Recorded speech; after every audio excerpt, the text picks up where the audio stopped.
na Bangkok gun shop ang tinuturian ng isang grupo.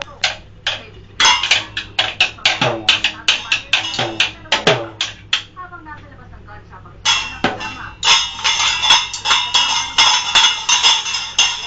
Ikinuha na nila ito. Sa paglapit ng pondo na sinamawa ng mga nahuli ang dalawa pero nakatakas ang isa.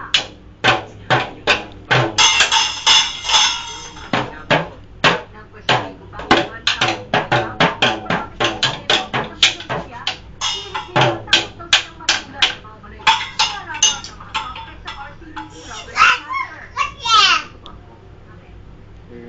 Binabaril, dito na live yan.